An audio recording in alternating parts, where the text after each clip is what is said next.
마지막 말씀에 보면 요즘 성경은 그렇게 아니하셔도 라고 하지만 아니라 성경은 그리 아니하실지라도 라는 말씀을 드리고 그런 우리 복음 성가 내용도 있습니다. 어느 정권이나 간신들은 있습니다. 그 간신들은 늘 계략을 세우고 충신들을 모략해서 왕으로부터 멀리 떨어지게 하고 그래서 왕의 돈을 흐려서 자신들의 이득을 채우고자 하는 그런 무리들은 어느 정권이나 옛날이나 지금이나 항상 존재하고 있는 것을 봅니다. 이와 같은 간신의 계략으로 느부갓네살 왕이 금신상을 만듭니다. 이 말은 자신이 신이다 그런 것입니다. 내가 살아있는 신이다.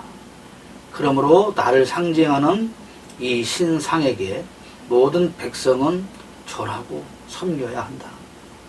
만약에 그렇지 않으면 용광로불, 풍로불에 던져서 태워 죽여버리겠다. 이런 어마어마한 법을 만들게 되었고 이것이 두려운 모든 백성들은 그렇게 신상 앞에 가서 우상을 숭배하지만 그러나 포로로 잡혀온 이스라엘 다니엘의 세 친구는 이것을 당당하게 거부하게 됩니다. 그 결과 어떻게 되었습니까? 왕이 말한 대로 평소의 풀무불보다 7배나 더 뜨거워진 그 풀무불에 던져지게 되죠.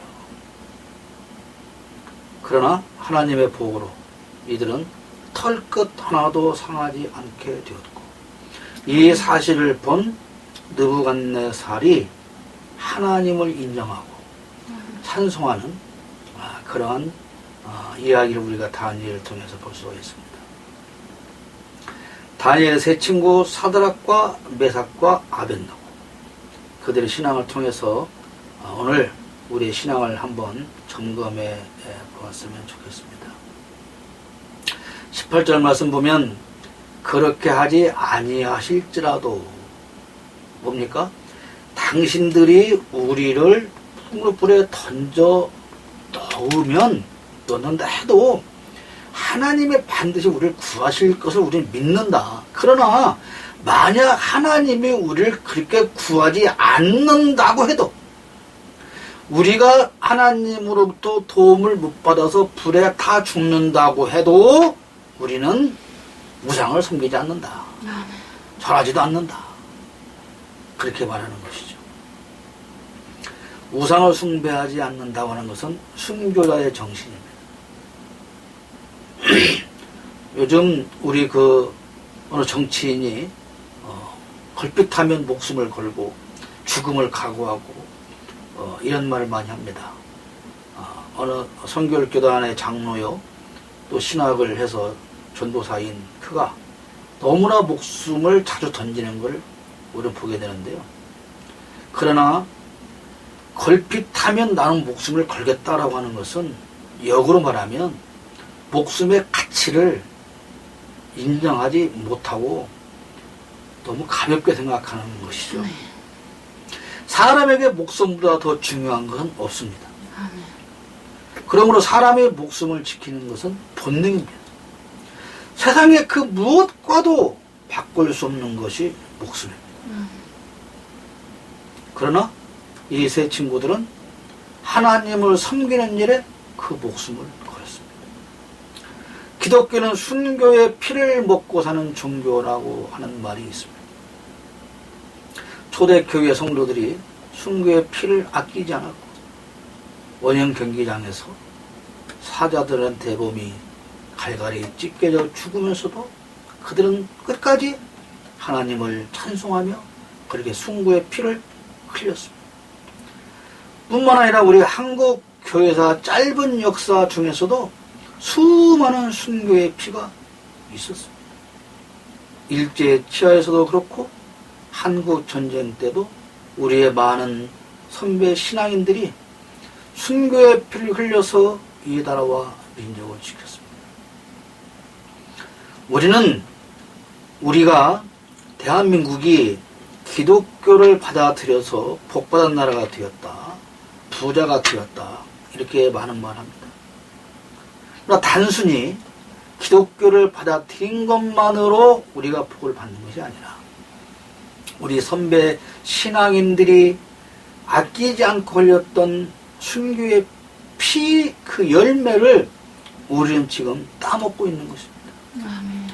그런데 그럼에도 불구하고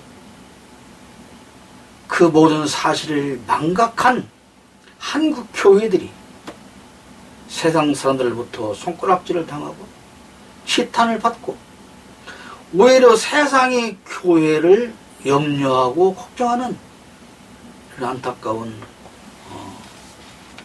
상황이 벌어지고 있는 것은 정말 하나님께서도 슬퍼하실 일이라고 할 수밖에 없습니다. 이렇게 순교의 피가 귀하고 중요한 것이지만 그러나 하나님은 오늘 우리에게 너 나를 위해 죽어 그렇게 말하지 않습니다. 다만 순교라의 정신으로 신앙생활을 해야 한다고 하는 것입니다. 고린도전서 15장 31절에 사도 바울은 그렇게 말합니다. 형제들아, 내가 그리스도 예수 우리 주 안에서 가진 바 너희에 대한 나의 자랑을 두고 단언하노니 나는 날마다 죽노라. 죽나는 뭘 말합니까? 내가 예수 믿는 사람이기 때문에 조금 억울한 일을 당해도 참는다. 내가 예수 안 믿는 사람 같았으면 절대로 용서할 수 없는 일이지만 내가 예수 믿는 사람이기 때문에 용서하려고 최선을 다하는데 그게 너무 힘들다. 내가 손해본 것을 생각하면 피가 거꾸로 솟지만 그러나 내가 예수 믿는 사람이기 때문에 그걸 잊어보려고 애를 쓰는 게 정말 죽을 만큼 힘들다. 그러나 그럼에도 불구하고 나는 기독교 신앙인이기 때문에 이것을 내가 양보하고 손해보더라도 참아 이기려고 애쓰는 그것이 바로 순교하는 것만큼 힘들지만 신앙이기 때문에 가지고 가는 그 정신, 그것을 주님께서는 우리에게 원하시는 것입니다. 그 말이 한쪽 뺨을 때리면 다른 쪽 뺨을 대추어라. 오리를 가자고 하면 심리로 갖추어라. 겉옷을 달라 하면 속옷도 주어라. 그 말씀을 기억하면서 그것을 실천하고 사는 신앙인의 자세, 그것을 주님은 우리에게 요구하시고 그것을 순교의 피를 흘린 것만큼이나 귀하게 동급으로 인정하셔서 우리에게 복을 주신다는 말씀이죠. 우상을 숭배하지 않는다고 하는 것은 하나님 외에 다른 것을 섬기지 않는다는 것입니다. 잘 아는 대로 너는 나 외에는 다른 신들을 네게 두지 말라. 출애굽기 20장 3절의 말씀이죠. 우리는 이 말씀을 너무 가볍게 받아들입니다. 그래서 뭐 제사상 차려놓고 난 절을 안 해. 그래 나는 무상숭배를 하지 않는 아주 귀한 신앙인이야. 나는 산소에 가서도 절을 안 해. 왜? 나는 예수 믿는 사람이니까. 절을 안 합니다. 그러면 예수를 안 믿는 다른 사람들이 뭐라고 말합니까? 그래 너는 예수께 절하지 말고 그 대신에 무릎 꿇고 기도해. 그러면 거기서 무릎을 꿇고 기도를 해요. 누구한테 기도할까요? 그 기도하라고 하는 분이 그래요.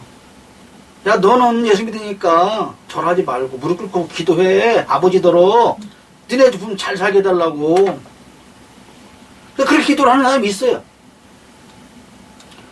우상 숭배의 개념이 고개를 숙이는 것이 아니라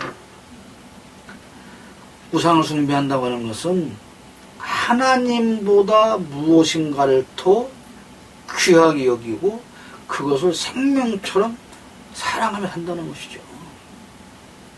아까도 잠깐 게임 얘기가 나왔지만 요즘 아이들 교회 가서 예배 시간 뭐 합니까? 이거 아니면 죽어요. 스마트폰이 없으면 죽습니다. 어떤 애는 부모님을 보기에 그러니까 핸드폰을 화장실 가서 쪼그려 앉았어요. 볼일도 안 보고 앉아서 하고 있는 거예요. 걸어가면서 하는 거예요. 공부하면서도 아까 친구랑 같이 게임하다가 그만둔 그 다음이 지금 떠올라가지고 아무것도 할 수가 없어요. 그 아이에게 공부를 해라, 바르게 살아라, 성경 말씀이 어쩌다 아무리 얘기해도 안 들려요. 그러면 우리는, 어른은 그들과 뭐가 다르냐? 그들이 하고 있는 스마트폰 게임을 안 한다고 그래서 우리는 그러면 우상숭배하지 않는 것이냐. 또 다른 그 어디인가 우리는 늘 정신을 빼앗기고 솔직히 하나님보다 귀하게 생각하고 살아가고 있다면 그것이 자식이든 돈이든 명예든 일이든 건강이든 취미생활이든 그 무엇이든 그것은 우상숭배일 뿐이다 하는 것이죠. 이러한 상황 속에서 내가 하나님과는 비교할 수 없는 어떤 큰 것을 섬기고 살면서 제사상 앞에 절하지 않았기 때문에 나는 우상숭배를 하지 않는다? 하나님이 이스라엘 책망한 것은 바로 그런 것입니다. 아멘. 여섯 출애굽기 10장 4절에 두 번째 계명에 나오죠. 너를 위하여 새긴 우상을 만들지 말고 또 위로 하늘에 있는 것이나 아래로 땅에 있는 것이나 땅 아래 물속에 있는 것의 어떤 형상도 만들지 말라. 아멘. 한번 볼까요? 우리 예배당 안에 대한민국에 가득 차 있는 그 교회당 건물 안에, 예배당 안에 우상이 있을까요, 없을까요? 수도 없이 많습니다. 그래서 우리 교단 같은 경우 보수교단에는 강단에 십자가 달지 않습니다. 십자가가 우상이 되고, 자, 크리스마스 때는 뭐가 우상이 돼요? 예수는 온데간데 없고 산타크로스만 있습니다. 그리고 심지어 뭐라고 합니까? 산타 할아버지한테 기도해야지. 그게 사탄이 하나님을 밀어내고 그러스한 이름으로 그 자리에 대신 앉혀놓은 우상들인 것이죠. 예수의 초상화? 예수의 초상화는 초상합니다. 십자가는 그냥 모형일 뿐입니다. 그걸 걸고 다니면 복받고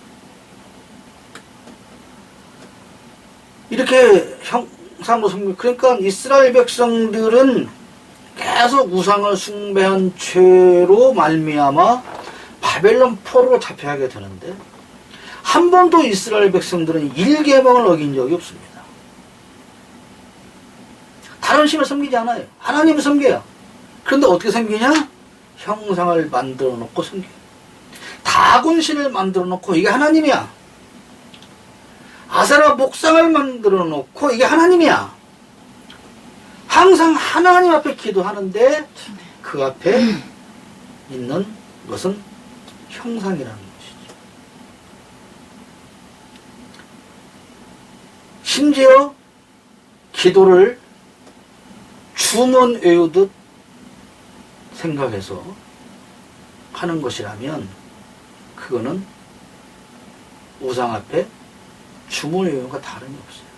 하루 종일 아침 일어나자마자 벽을 향해 돌아앉아서 남무 호랭객교를 외음으로 오병장수하고 자손들이 복받고 하는 것과 주기도문을 많이 외우면 복받는다 하는 것은 전혀 다르지 않습니다. 주기도문은 예수님께서야 너희를 기도할 때 이런 형식을 가지고 기도를 해야 되라고 하는 그 틀을 만들어 주신 겁니다. 그래서 별명 뭐예요? 하늘에 계신 아버지께 기도해야 된다. 하늘에 계신 우리 아버지께 기도해야 되는 거야. 우리가 기도한 대상은 하나님 아버지인 거야. 그 내용을 넣어서 기도를 하라고 하는 틀을 만들어 준 것이지, 그것이 주문이 아니다는 거예요. 내가 어릴 때 다녔던 어떤 교회 할머니 목사님은 그랬어요. 걸어다니면서도 늘 주기도문을 외워야 돼. 하늘에서 노래합지, 하늘에서 이러면 하나님이 복을 주신. 남무호란객교를 많이 외워야 돼. 다른 게 없는 거야. 얼마나 교육이 잘못되어 있으면 이스라엘 백성들이 모든 생활 속에 우상이 들어가 있듯이 오늘 우리 한국 교회와 성도들 모든 삶 속에도 이 우상이 들어가 있는 것이죠. 다른 종교와 혼합되는 것이 우상입니다. 천주교는 기독교라고 말하지 않죠.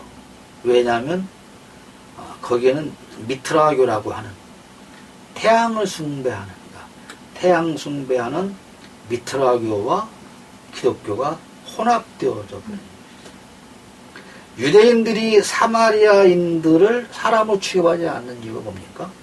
이방인들과 섞여서 혼인하고 그들의 문화와 섞였다. 혼합되었다. 그 사마리아 집이랑 혼합되었다. 그 우상숭배입니다. 우리가 나는 절대로 우상을 숭배하지 않고 하나님만 잘 섬기는 신앙이라고 생각하며 살지만, 정말 나는 하나님께서 인정하는 사드락과 메삭과 아벳느고와 같은 정신으로 우상 숭배를 하지 않고 살아가는지 돌아봐야 필요가 있다는 것이죠.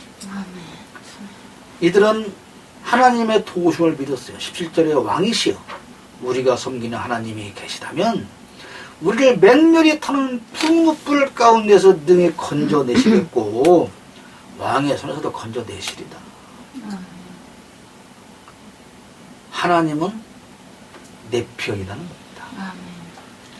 당신들은 권력을 가지고 있고 무기를 가지고 있고 모든 힘을, 우리를 죽일 힘을 가지고 있으나, 그러나 그것과 비교할 수 없는 능력을 가진 전능하신 하나님은 내 편이다. 아멘.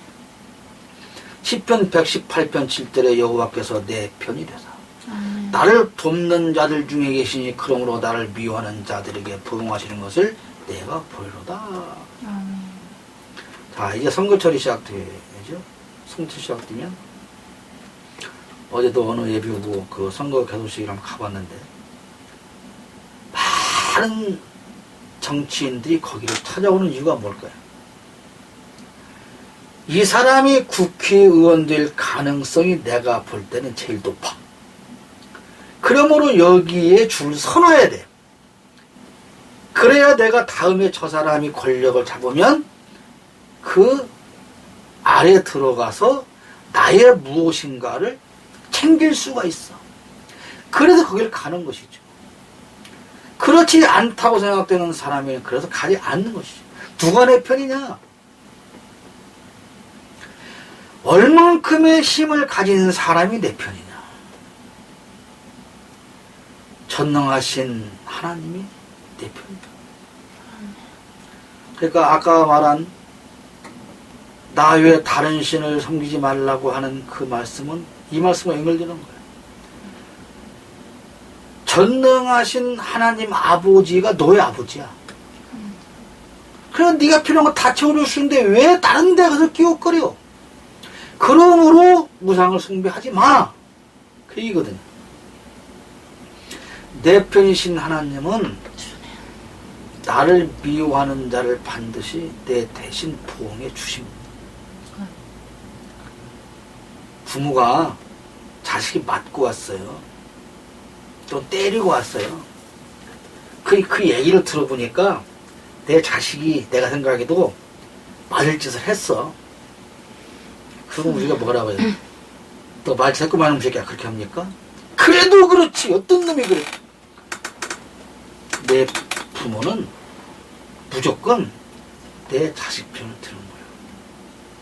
그래서 내 자식이 잘못되면 절대로 내 자식이 잘못됐다고 생각하지 않고 얘는 그러지 않는데 친구가 나빠서 친구를 잘못 사귀어서 그러면 나쁜 그 친구 엄마는 뭐라고 그래? 내 아이는 그런 애가 아닌데 친구를 잘못 사귀어서 그게 부모 마음이잖아요. 하물며 전능하신 하나님께서 내 편이신데 나를 미워하는 그들을 가만 두시겠냐?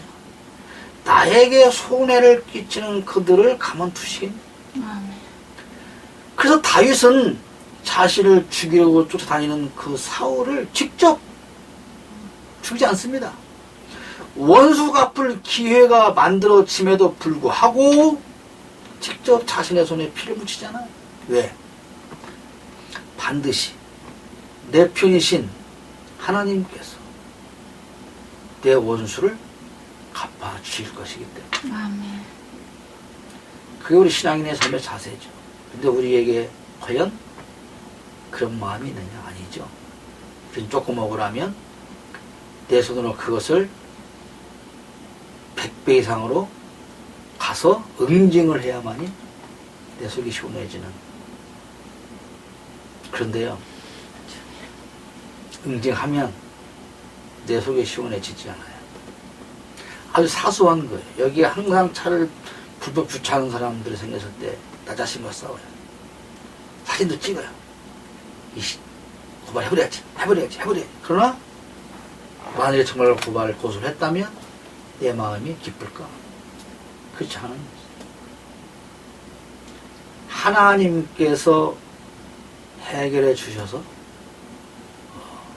나를 불편케 하는 모든 것들을 갚아 주시고 하나님 해결해 주실 것이다. 그거를 이 다니엘의 세 친구는 믿고 있는 것이죠. 하나님은 나의 구원자이십니다. 내 편이신 하나님은 나의 구원자.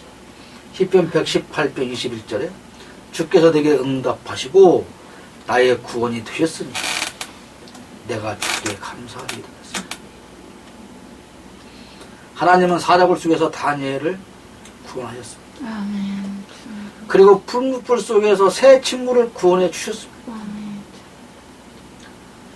이 다니엘의 사자굴 속 새 친구의 풀무불은 우리가 살아가면서 겪는 시련을 말합니다.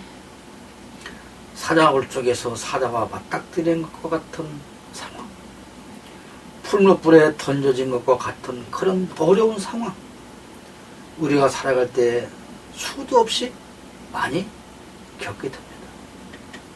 그러나 우리가 처한 상황이 마치 사자굴처럼 새 친구의 풀무불 속처럼 힘들고 어렵다고 해도 얘들을 구원하신 하나님은 반드시 우리를 구원해 주신다. 아멘. 우리가 이렇게 묻죠. 하나님께서 구원해 주실 것을 믿습니까? 믿습니까? 아멘.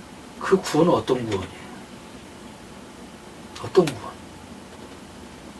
이름 모지라는 구원? 자, 이 구원은 두 가지 구원이 있어요. 첫 번째 구원은 뭐예요? 죄에서의 영원 구원을 우리 이미 받았어요. 영원 구원을 해 주신 하나님께서 어려운 상황 속에서 갈릴리 호수 밑으로 빠져들어가는 베드로의 손을 잡아서 구원해 주신 예수님처럼 우리가 사자굴 속에 있을지라도 풀무불 속에 있을지라도 수렁에 빠져도 호수에 빠져 들어가도 주님 손 내미시고 우리를 구원해 주실 것을 믿는 믿음, 그게 신앙인 거죠. 우리가 늘 내 영혼은 구원받았다 할렐루야 아멘 찬송하는데 어려운 상황이 되면 하나님과 상관이 없이 혼자 고민하고 혼자 낙심하고 혼자 실망하고 포기해버려요. 왜? 하나님께서 우리가 이 땅에 살아가는 동안에 구원해 주실 일들이 그런 일들인데, 그런 일들이에요. 우리가 살아온 나라를 돌아보면 너무너무 잘 알아요. 어떤 일이 딱 닥쳤을 때, 이거 어떡하지? 아무 방법이 없어. 없습니다. 그런데 여기를 쳐다봤을 때 전혀 아니고, 이걸 쳐다봤을 때 전혀 아니야. 근데 어떻게 하다가 이런 방법이 누군가 알려줘서 해보니까 생각지 않았던 이것을 통해서 우리를 구원해 주셔요. 우연히 내가 알아서 한 게 아니야. 하나님이 내가 기억하지 못했던 그 방법을 누군가를 통해서 알게 해주시고 나를 거기서 벗어나게 해주신 것이 사자굴 속에서 다니엘을 구원해 주신 것이고 푸른 풀 속에서 새 친구를 구원해 주신 것과 같은 것이다. 아멘. 근데 우리는 그걸 몰라요. 그리고 또 걱정을 하고 또 실망하고 또 포기하고 그러고. 하나님은 내 편이시고 내 편이신 하나님은 반드시 어떤 상황에서든 나를 구원해 주셔요. 그런데 이거를 못 믿는 이유가 뭐냐? 하나님 나 구원해 주실 거야 라고 믿고 싶어. 근데 뭐라고 들려요? 야, 너같이 신앙생활 해갖고 하나님이 너를 구원해 주겠냐? 그게 사탄의 속성이지. 그래서 포기하게 만들어. 그걸 얘기해야 되는 겁니다. 그래, 네 말 맞아. 난 하나님 앞에 온전히 못 살아. 부족해. 죄 쳐. 오늘 또 내가 죄를 쳤어. 넘어졌어. 실패했어. 그런데 그럼에도 불구하고 하나님은 내 아버지시. 사탄 너 같은 것과 나는 달라. 그렇게 얘기해야 되는 거죠. 내 편이신 하나님은 나를 구원하시고 우리를 보호하십니다. 10편 18편 2절에 나의 반석이시오 나의 요새이시오 나를 건지시는 이시오 나의 하나님이시오 내가 그 안에 피할 바위시오 나의 방패시오 구원의 뿌리시오 산성이로다. 보세요. 이 옛날 그 시대에 전쟁을 하며 살아가는데 공격해오네요. 힘을 반석이 있어요. 적군이 쳐들어오지 못할 요새가 있어요. 그 나를 건져주는 사람이 있어요. 피할 바위가 있어요. 창에 날라온 방패가 있어요. 산성이 있어요. 왜 걱정합니까?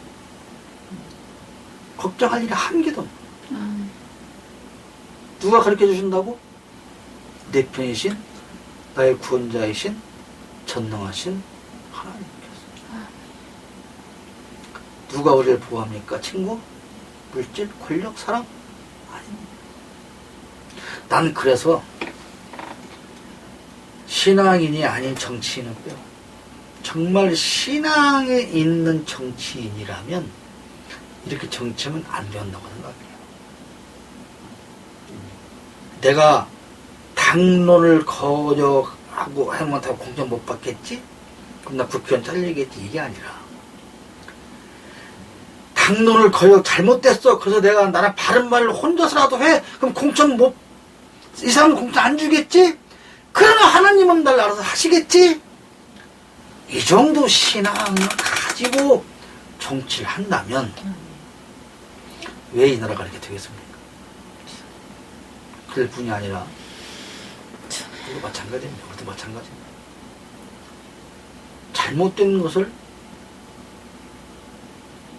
아니라고 말하고 나 혼자라도 바른 길을 돌리면 다른 사람들이 다 그 쫓아가는데 나 혼자 돌리면 난 어떡하지?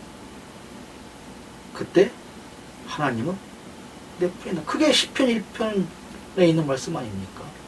악인의 길을 쫓지 않아. 결국 악인들은 망해. 아멘. 그러나 의인은 폴파다. 그걸 믿는 게 신앙입니다. 아멘. 그럼 그럼 잘못하면 어떡하라고? 남을 다 그러는데 어떡하라고? 따라가는 게 우상숭배죠.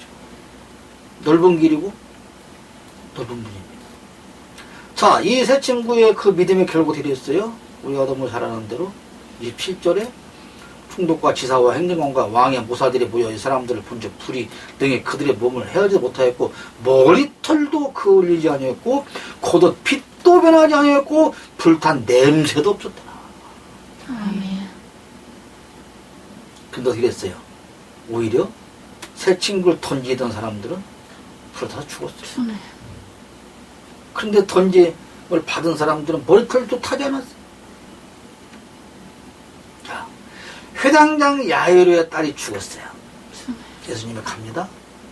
사람들이 막 헌화하면서 딸이 죽었다고 이제 난리 났잖아요. 예수님 뭐라 그래요? 물러가라. 이 소녀가 죽은 것이 아니라 잔다. 마태복음 9장 24절에. 그랬더니 사람들이 어떻게 했어요?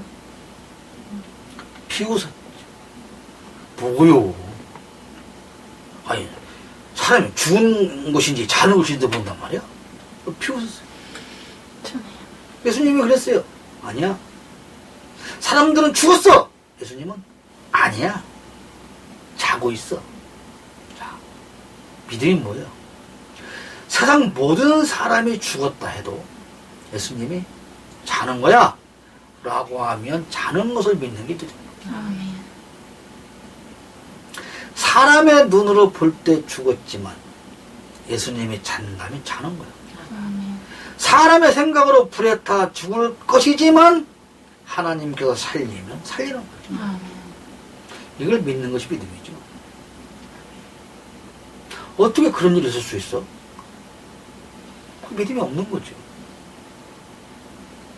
아이들이, 어린 아이들한테 어른들이 아무리 뭘 설명해도 이해 못합니다.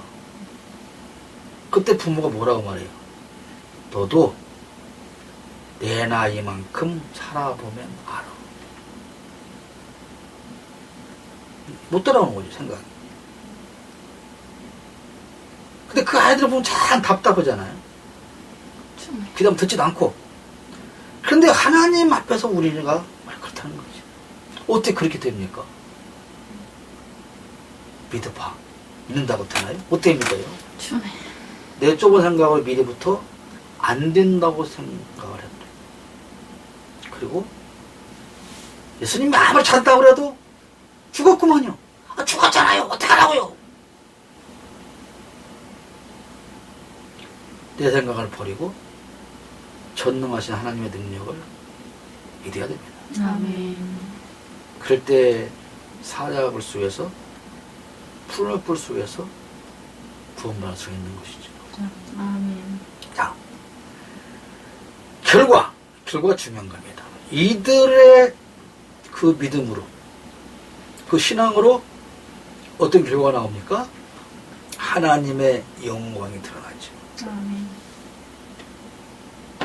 그러므로 내가 이제 조서를 내놓으니 각 백성과 각 나라와 각 언어를 말하는 자가 모두 사드락과 메삭과 아벤노고의 하나님께 경솔히 말하거든 그 몸을 쪼개고 그 집을 거름토로 삼을지니 이는 이같이 사람을 구원할 다른 신이 없음이니라 하더라. 왕이 드디어 사드락과 메삭과 아벤노고를 바벨론 지방에 도로 높이니라. 아멘. 전도 해야 한다고 하죠. 근데 왜 요즘 전도가 막혔을까요? 자, 이 느부갓네살 왕한테 이 세 명의 친구가 하나님이 어떤 분이고 왜 하나님을 믿어야 되고 아무리 설명한다고 해서 아 그러냐? 하겠습니까? 그런데 말이 필요 없이 이들의 믿음의 결과를 보니 두말할 거 없이 하나님 최고네. 한국 교회가 점점 그 숫자가 줄어든 이미 유럽이나 아메리카 대륙에서 경험한 것이죠. 교회가 하나님을 드러내지 못합니다. 예수 믿는 사람이 하나님을 나타내지 못합니다. 주님. 그러니까 우리 행동을 보고 주님. 누가 예수를 믿겠어요? 우리의 믿음이 어느 정도냐?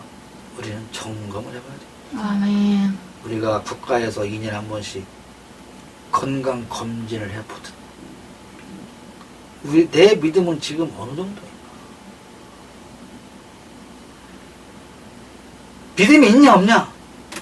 그것을 제발 도덕적인 기준으로 판단하려고 하지 말고, 그럼 믿음이 뭐요? 과연 하나님은 나의 아버지냐? 나는 그분의 아들이냐? 나는 과연 전능하신 하나님께서 나의 모든 걸 책임져주고 구원해 주시고 바꿔주고 변화시켜 줄 뿐이라고 믿고 생각하냐? 그것이 있다면 우리는 믿음이 있는 사람이고, 그것이 없다면 믿음이 없는 사람이죠. 어떤 환난과 핍박을 당해도 하나님은 반드시 우리를 구원해 주실 것을 믿는 거예요. 아멘.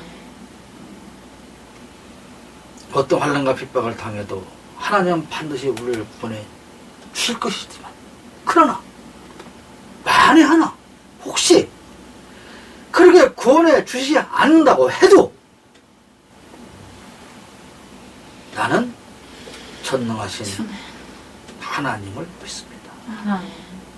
이것이 그리 아니하실지라도의 신앙이다. 그렇게 생각을 합니다. 아멘. 주권적인 신앙이 아니라, 과거에 기도원 가면 그러잖아요. 암 환자가 오면 그 원장이 하나님 작정하세요. 얼마 해상해야 됩니까? 재산 8을 반절 작정하세요. 뭐 아멘 해놓고 막상 하려고 하니까, 그럼 했는데 안 나서면 어떡하지? 그 조건을 걸죠. 낫게 해주면 그때 언급하지. 주님. 낫고 나섰어요? 점점 줄어들어요. 이거 내가 이게 안 했어도 우리 나설 수 있는 병이었을 거야. 내가 죽을 상황이 아니었기 때문에 살은 거야. 그런 이렇게 많은 걸 안 해도 돼. 점점 조건적인 신앙. 주님. 그 언급이 다 하라 그 말이 아니라, 어떤 경우든 조건을 내세우는 신앙, 하나님이 먼저 해주십니다. 아멘. 애들 그러잖아요. 공부 좀 열심히 해라. 핸드폰 바꿔주면. 핸드폰 바꿔주면 공부 잘할 것 같아요? 핸드폰 성능이 좋으니까 더 안 해, 공부. 게임 더 잘 되는데? 조건 없는 신앙이 참다운 신앙입니다. 아멘. 그렇게 해 주시지 않을지라도 전능하신 하나님은 나의 하나님임을 믿습니다. 아멘. 아멘.